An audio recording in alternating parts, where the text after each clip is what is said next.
Leo, this is your weekly astrology forecast from Astrology Motivation by Born Without Boundaries.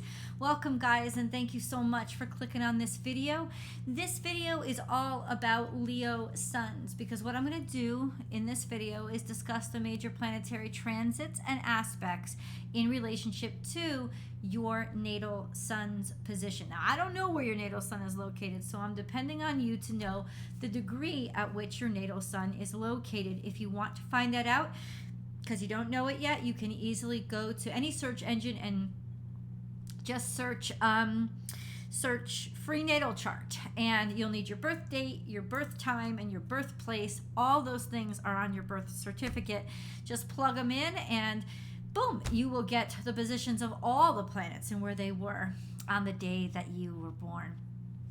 And then you'll know what degree your sun is located in Leo. If your sun is located between 0 and 10 degrees Leo, you are a Leo 1 because your sun is in the first decan or group of 10 degrees of Leo. If your natal sun is located between 10 and 19 degrees Leo, your natal sun is located in decan 2, so you are Leo 2s. And if your natal sun is located between 19 and 29 degrees Leo, 20 and 29 degrees Leo, you are decan 3 or Leo 3s. Okay, so what I'm going to do is start really broad about the transits or the things that are happening this week that are going to impact everybody. So of course you're included. And then I'm going to dig down into those things that are specifically impacting Leo and how. So it does actually make a lot of sense for you to listen to this whole video, especially this week, because there's a lot of transits between the decans. So planets that are moving and aspects that are changing from decan to decan, so from Leo 1 into Leo 2, or especially this week, Leo 2 into Leo 3. So it's really important to listen to the whole reading, because I think it will really, all of it will resonate with you. So we're going to have a full moon this week. This is for the week of March 31st to April 6th. And technically that full moon happens early in the morning, like 12:30 a.m. Eastern Standard Time. So that's New York time over in the United States. So where I am, I'm in Austin. So I'm not going to be there. It's going to happen. That full moon is going to happen April 5th for me, late at night. And for those of you on the West Coast, it'll be April 5th for you as well. Those of you out in Hawaii, same thing. So it just depends where on the globe. It's going to happen sometime between April 5th and April 6th. And the special thing about this, why am I discussing the full? Well, the full moon impacts us all, but full moons always impact you guys especially. And it's interesting because of course Cancers follow that full moon, right? Because Cancerians are 100% the moon. But full moons are all about the sun too, because it's a full moon or a new moon in relationship to where the moon, the sun is to the moon. And full moons, the moon is in opposition to the sun. And this week, and of course the sun is going to impact everything that you do. So we're going to dig down into what that sun is doing, and it's special. It's definitely in a special place during this full moon. And this full moon is happening in the zodiac sign of Libra, which is in direct opposition to where the sun is now, which is in Aries. And Libra teaches us about partnership and balance, which means things that we have to release in order to equalize ourselves out. And a lot of the things that are going on right now is all about balancing out our expectations for ourselves versus our reality. Are we disappointed in ourselves, and how do we release that? Are we disappointed in others, and how do we release that? And what can we learn from it in terms of, am I disappointed because they disappointed me, or am I disappointed because my expectations were let down? There's also a huge karmic check-in point because Pluto is sitting right in between the north and south nodes of the moon. It's square to the north and south node of the moon. And Saturn is actually trine to the south node and sextile to the north node. So it's definitely time for us to grow up and start welcoming in the challenges and accepting what we're good at and what we've learned and where we come from, and be willing to apply that to new things and the future. This is definitely a check-in point of when we release what we thought we'd be, and we accept, but also look forward to what we can be and we still have the potential for, and accept that path in front of us. So it's kind of a growing up period, if you will.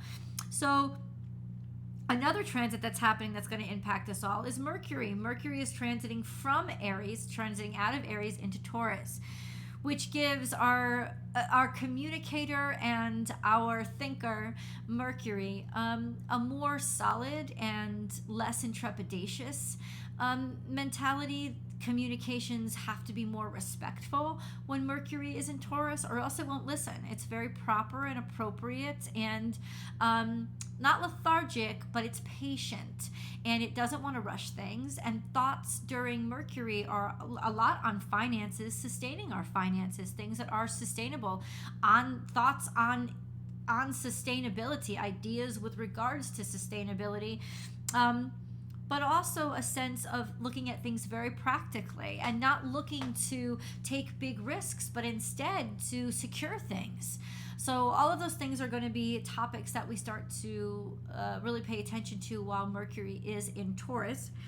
And then, of course, we have the conjunction between Venus and Uranus, which was in perfect conjunction yesterday, or Thursday, March 30th, whenever you're watching this.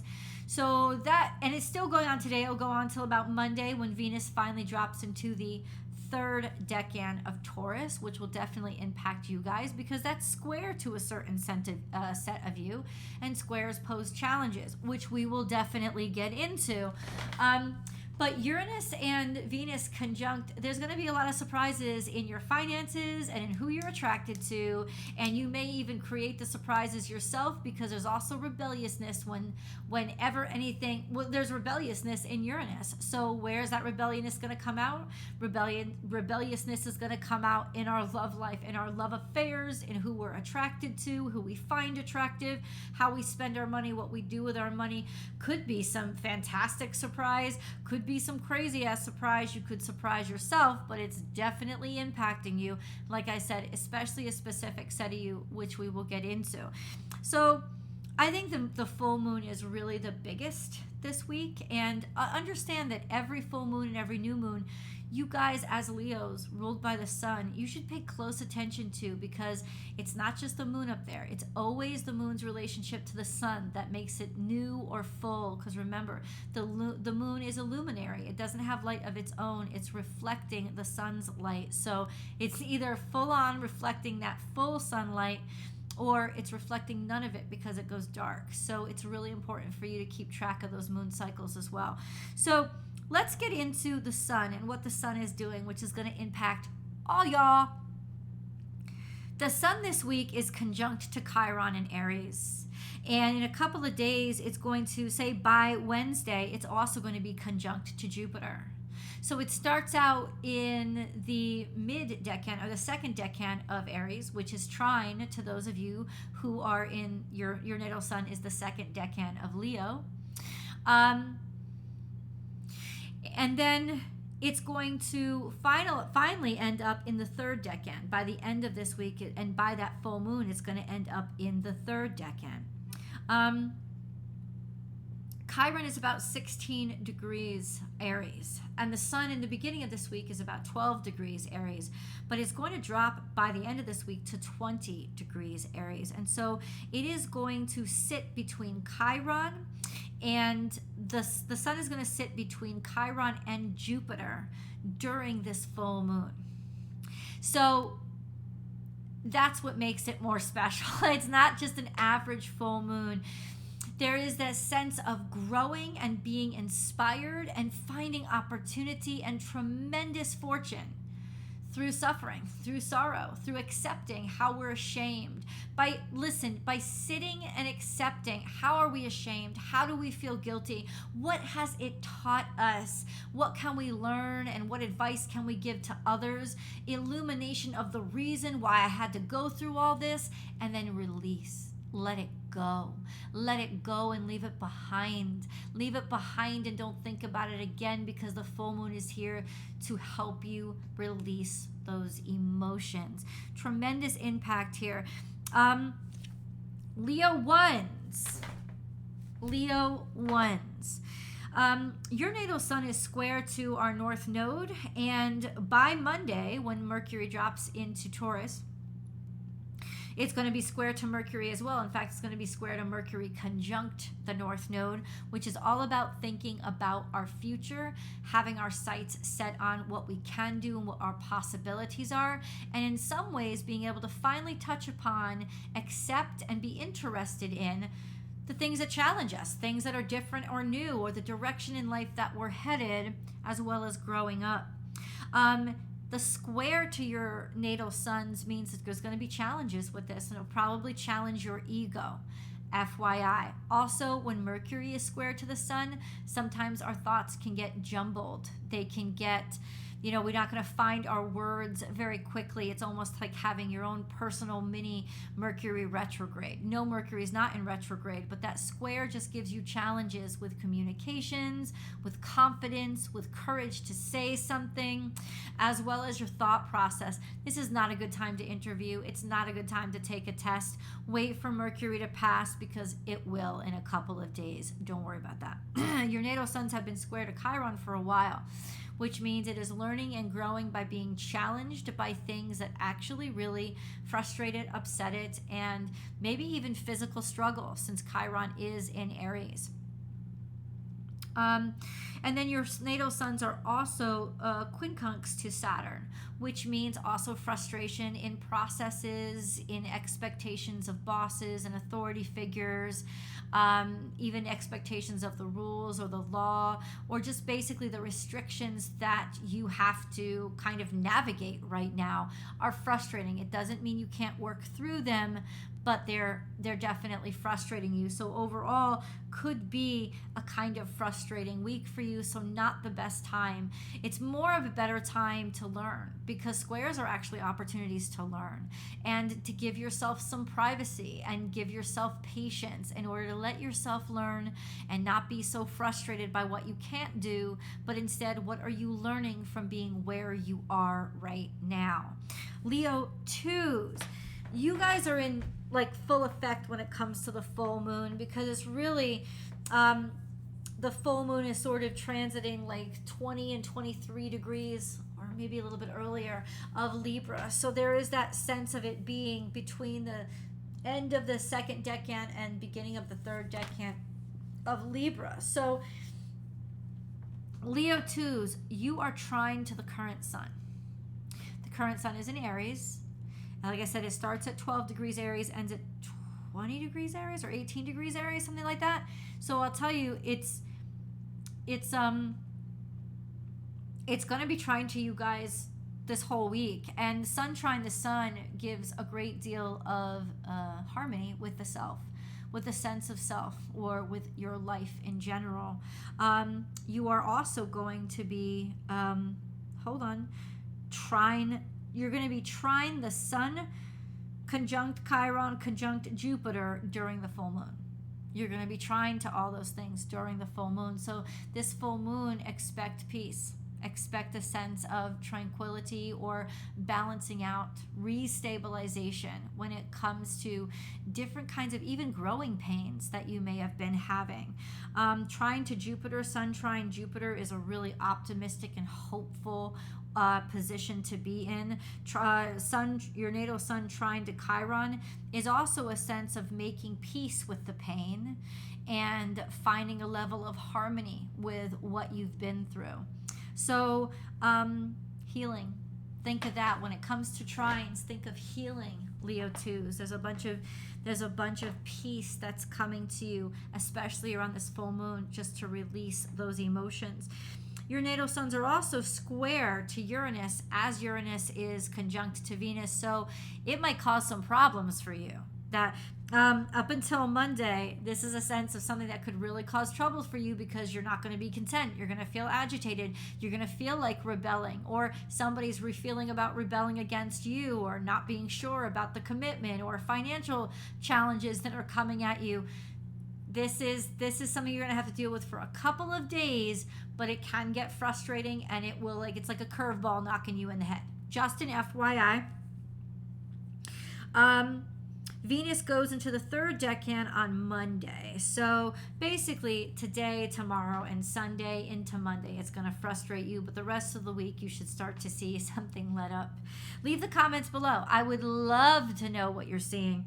And then we have Leo 3s. And Leo 3s on Monday, and this is why I told you, I told you guys to listen when it comes to the transits between the decans, because by Monday, Venus is transiting into the decan 3. Now, early Leo 3s, you're already feeling a conjunction with Venus, because technically, early Leo 3s, you are going to be, if your natal sun is around 19, 20, 21 degrees Leo, you're already feeling Venus, that conjunction with Venus. So, you're already feeling that square to Venus. So understand that you're going to get that for the rest of this week. Just Venus though, because Venus is past Uranus at that point. And so square to Venus just means maybe insecurities with how you look. Square to Venus could mean challenges, struggles coming with the pocketbook. Square to Venus could also mean challenges with your romance or what you feel attracted to or turned on by. All of those things could be challenges from Monday through the rest of that weekend. Jupiter is also going to come into trine with your natal sun toward around Monday, Tuesday for Jupiter actually. And you early Leo 3s are going to feel the strongest, this sense of Jupiter trining your natal sun, which is fortune and luck when it comes to rebalancing and healing. So that's really wonderful energy for you, and that could be what Venus, the square to Venus, is showing you. This sense of exposing what the difficulties are so that you can balance them out. In other words, it's going to end up very fortunate or lucky for you, even if it starts out as a struggle. And then your natal suns are also quincunx to Neptune, which just means fogginess, not being able to make up your mind, or being distracted, easily distracted, something that maybe seems good but isn't as good as it seems, creating distractions for you. It's been that way for a while though. You just may be made aware of it a little bit more now, because for you guys, based on where that full moon is happening in Libra, it's basically the third decan of Libra. You guys are going to be sextile to that full moon. And that means you're going to have the opportunity to let go of something that is it's going to be very clear to you what you have to allow to leave your life. And so there's a bit of clarity and emotional release for you, especially by April 5th, April 6th. I love you guys. Please feel free to comment below and tell me, how is all this energy impacting you? Go over to Born Without Boundaries Tarot and check out your Leo week ahead tarot card reading. And remember to subscribe to this channel and ring that notification bell so that you will be notified and be able to join in the live chats and astrology I have some days whenever I can go live. I love you guys, and I'll talk to you next week. Bye, Leo.